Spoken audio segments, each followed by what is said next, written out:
नमस्ते बच्चों।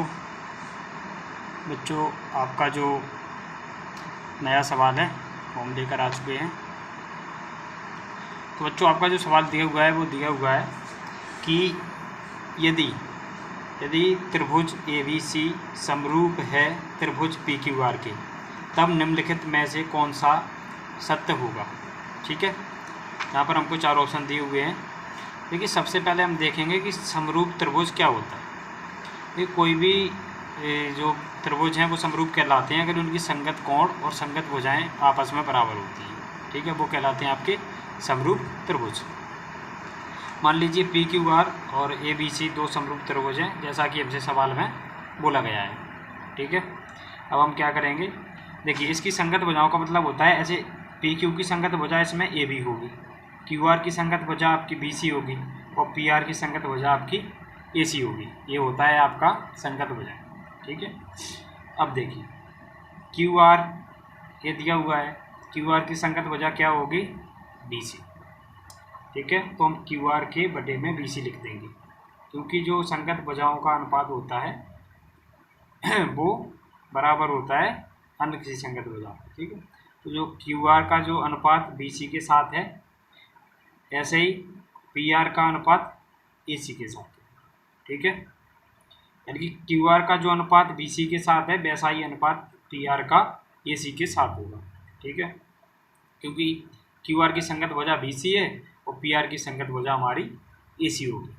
ठीक है, अब हम क्या करेंगे, हमने यहाँ पर QR बटे BC लिख लिया। ठीक है, और PR बटे AC लिख लिया। ठीक है, अब इनका हम त्रिक गुणा करेंगे। त्रिक गुणा करेंगे तो हमारा ऐसे त्रिक गुणा हो जाएगा, तो BC इंटू PR आ जाएगा। ठीक है, और AC इंटू QR आ जाएगा। ठीक है, अब देखिए यहाँ से हम जब इसका पक्षांतर कर देंगे तो BC इंटू PR अपनी जगह पर रहेगा, और इसका जब AC इंटू QR का पक्षांतर हम करेंगे तो जब AC इंटू QR इधर आएगा तो माइनस का हो जाएगा। तो हमारा जो समीकरण है वो बन जाएगा BC इंटू PR माइनस के AC इंटू QR। ठीक है, बराबर 0। ये हमारा समीकरण बन चुका है। ठीक है, BC into PR minus AC into QR बराबर 0 हमारा समीकरण बन चुका है। अब देख लेते हैं हमारे कौन से ऑप्शन में दिया हुआ है। तो देखिए ये हमारे ऑप्शन नंबर C में दिया हुआ है, यानी कि ऑप्शन नंबर C हमारा एकदम करेक्ट आंसर हो जाएगा। ठीक है, तो आपको ये समझ में आ गया होगा। चलिए अपने दूसरे सवाल की तरफ चलते हैं। तो बच्चों, आपका एक और जो सवाल है वो दिया हुआ है। ये सवाल थोड़ा सा बड़ा है, लेकिन आपको घबराना नहीं है, हम इसको आपको बहुत ही अच्छे से समझाएंगे। देखिए यहाँ पर दिया हुआ है, यदि किसी त्रिभुज की प्रत्येक भुजा को 4 गुना कर दिया जाए तो इस प्रकार बने नए त्रिभुज और दिए गए त्रिभुज के क्षेत्रफलों का अनुपात है। यानी कि कोई त्रिभुज था, उसकी प्रत्येक भुजा को 4 गुना कर दिया गया। ठीक है, क्योंकि मान लीजिए एक त्रिभुज है, ये मान लीजिए एक त्रिभुज था, इसकी एक भुजा एक थी, ये 2 थी, ये 3 थी। अब क्या तीनों भुजाओं को 4 गुना कर दिया गया, यानी कि इसको 4 गुना कर दिया गया, इसको भी 4 गुना कर दिया गया, इसको भी 4 गुना कर दिया गया।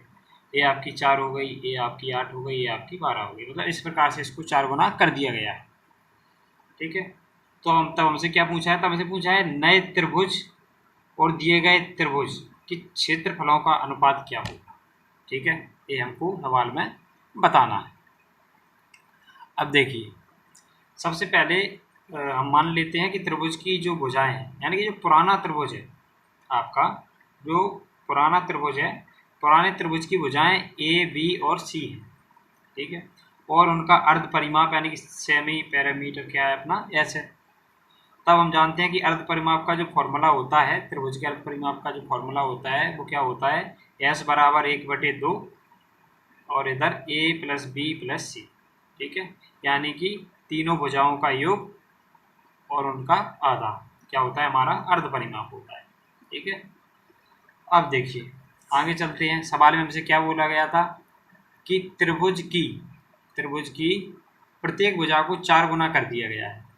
ठीक, अब हम यहाँ पर क्या लिखेंगे कि नए त्रिभुज की भुजाएं, क्योंकि हमारे पुराने त्रिभुज की भुजाएं A, B और C थी, तो इनको 4 गुना करेंगे तो ये कितना हो जाएगा, हमारी ए वाली हो जाएगी 4A, बी वाली हो जाएगी 4B और सी वाली हो जाएगी 4C।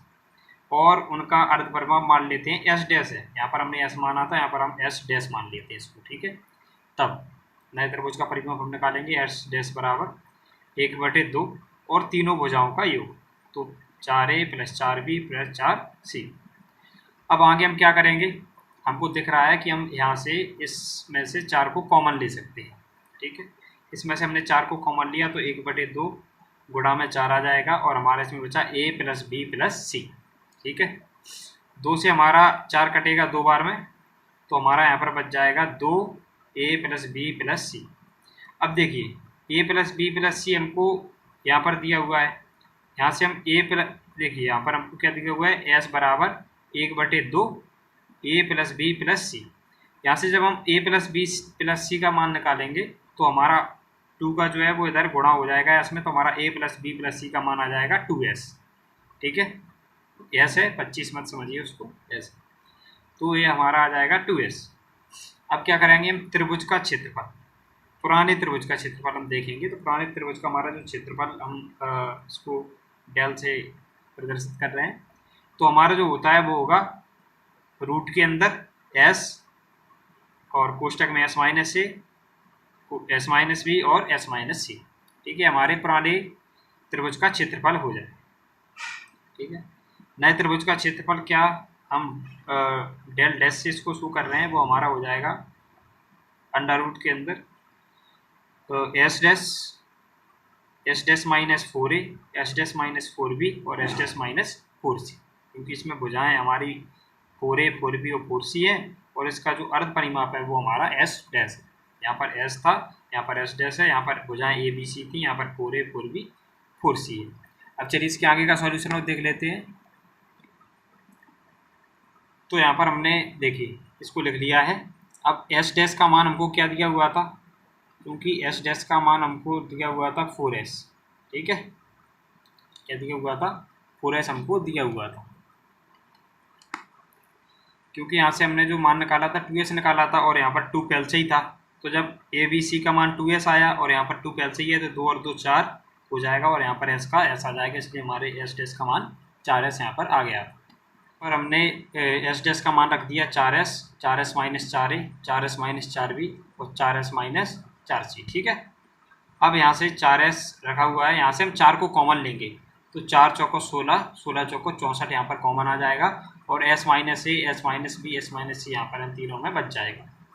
ये हमारा 4S है, इसको 5 मत समझिएगा, ये 4S है, ठीक है। जब क्या करेंगे हम 64 का 4S में गुणा करेंगे तो ये हमारा हो जाएगा 256S और ये हमारा S - A, S - B, S - C जैसे का जैसा रह जाएगा। 256 किसका वर्ग होता है, 256 16 का वर्ग होता है, तो यहाँ पर हम 16 को बाहर निकाल लेंगे। अब हमारा क्या बचा, S - A, S - B और S - C, ठीक है। ये हमारा किसका मान निकला है, डेल डैश का, यानी कि नए त्रिभुज का क्षेत्रफल हमारा निकला है।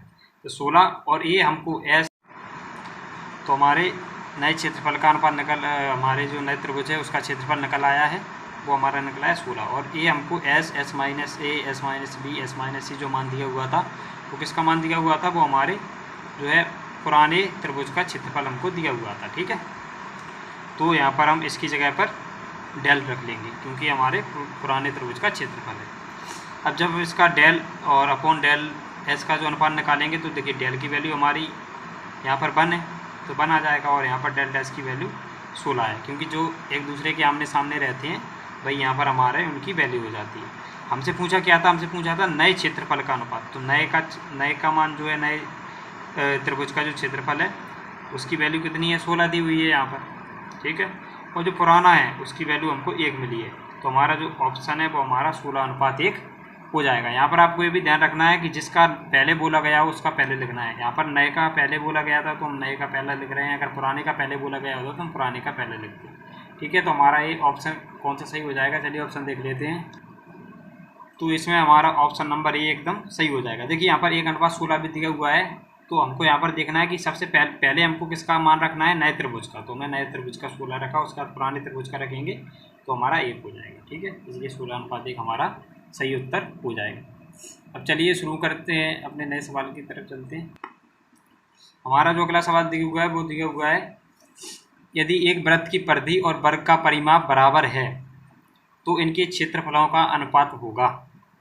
अब देखिए इसमें क्या दिया हुआ है कि वृत्त की परिधि बराबर है वर्ग के परिमाप के। हमारी वृत्त की परिधि क्या होती है 2πr और वर्ग का परिमाप क्या होता है 4a। तो जब हम दोनों को बराबर रखेंगे तो यहाँ 2 से 4 कैंसिल हो जाएगा, 2 बार जाएगा, तो हमारा πr बराबर आ जाएगा 2a। जब यहाँ से हम r/a की वैल्यू निकालेंगे तो कैसे निकलेगी, r के बटे में a पहुँच जाएगा और 2 के बटे में पाई पहुँच जाएगा, तो हमारी r/a की वैल्यू निकल आएगी। अब हमसे क्या बोला गया है कि इनके क्षेत्रफलों का अनुपात हमको बताना। वृत्त का क्षेत्रफल बटे का वर्ग का क्षेत्रफल, इनका अनुपात हमको बताना है। तो वृत्त का क्षेत्रफल होता है हमारा πr² और वर्ग का क्षेत्रफल हमारा होता है a²। ठीक है, अब हम क्या रखेंगे, इसमें से पाई को कॉमन ले लेंगे, मतलब पाई को बाहर ले लेंगे, कॉमन नहीं लेंगे, पाई को बाहर ले लेंगे, तो हमारा यहाँ पर बच जाएगा r/a का होल स्क्वायर। पाई को पाई रखेंगे, r/a का मान हमको यहाँ पर क्या दिया हुआ है 2/पाई। ठीक है, तो यहाँ पर r/a की जगह पे 2/पाई का होल स्क्वायर हो जाएगा, पाई की जगह पाई आ जाएगा, 2 का वर्ग 4 हो जाएगा और पाई का जो वर्ग है वो पाई स्क्वायर हो जाएगा। यहाँ से पाई से 1 पाई कट जाएगा तो 4/पाई यहाँ पर बच जाएगा। ठीक है, 4 यहाँ पर आ जाएगा। पाई का मान हम जानते हैं 22/7 होता है, तो जब 22/7 हम 4 के नीचे लिखेंगे तो 22 आ जाएगा और जो नीचे से का 7 है वो ऊपर गुणा में पहुँच जाएगा। ठीक है, यहाँ से हम काटते हैं तो 2 से काटेंगे तो ये 2 बार कट जाएगा, ये 11 बार कट जाएगा। 7 का 2 में गुणा होगा तो 14 आ जाएगा और 11/a में रह जाएगा, तो हमारा जो अनुपात है वो आ गया हमारा 14:11। तो हमारा कौन सा ऑप्शन नंबर सही हो गया, हमारा ऑप्शन नंबर बी एकदम सही हो गया। ठीक है, चलिए चलते हैं अपने दूसरे सवाल की तरफ। हमारा जो अगला सवाल दिया हुआ है वो दिया हुआ है कि 400 अंडों के एक संग्रह में से एक खराब अंडा प्राप्त करने की प्रायिकता 0.035 है। इस संग्रह में खराब अंडों की संख्या क्या होगी। तो देखिए सबसे पहले हम देखते हैं कि हमारी प्रायिकता होती क्या है। देखिए प्रायिकता का फॉर्मूला हमें पता है, प्रायिकता बराबर होती है अनुकूल घटना बटे कुल घटना। प्रायिकता का मतलब होता है संभावना। ठीक है, तो प्रायिकता जो हमारी होती है वो होती है अनुकूल घटना बटे कुल घटना। अब यहाँ पर क्या बोला जा रहा है कि एक अंडा खराब होने की प्रायिकता। ठीक है, एक अंडा, कितना अंडा खराब है, एक अंडा, यानी कि अनुकूल घटना हमारी 1 हो जाएगी और कुल अंडे हमारे पास 400 थे। ठीक है, तो हमारी जो अनुकूल घटना 1/400 और x हमने यहाँ पर एक वेरिएबल मान लिया है। प्रायिकता हमको कितनी दी हुई है 0.035। जब यहाँ से दशमलव कैंसिल करेंगे तो यहाँ पर नीचे 1 के बाद 3 जीरो आ जाएंगे। ठीक है, यहाँ से 2 जीरो आपके कैंसिल आउट हो गए, ऊपर बचा 35, नीचे बचा 10। 5 से काटेंगे तो 5 7 35 और 5 दूनी 10। 2 से यहाँ पर 4 कटेगा तो 2 बार कट जाएगा। जब 2 का गुणा 7 में होगा तो x का मान आ जाएगा 2 7 14। ठीक है, तो ये हमारा कौन सा ऑप्शन नंबर सही हो जाएगा, ये हमारा ऑप्शन नंबर बी सही हो जाएगा। देखिए बच्चों आपकी परीक्षा नज़दीक आ गई है, इसलिए हमको सवालों को जल्दी समझाना पड़ रहा है ताकि हम आपको ज़्यादा से ज़्यादा सवाल डिलीवर कर सकें। ठीक है, जिससे आप अपनी परीक्षा में अच्छी परफॉर्मेंस कर सकें। ठीक है, फिर भी अगर आपकी कोई डाउट, आपका कोई क्वेरीज रह जाती है तो आप हमसे कमेंट में पूछ सकते हैं। ठीक है, चलिए मिलते हैं एक और नई वीडियो में, तब तक के लिए जय हिंद, वंदे मातरम।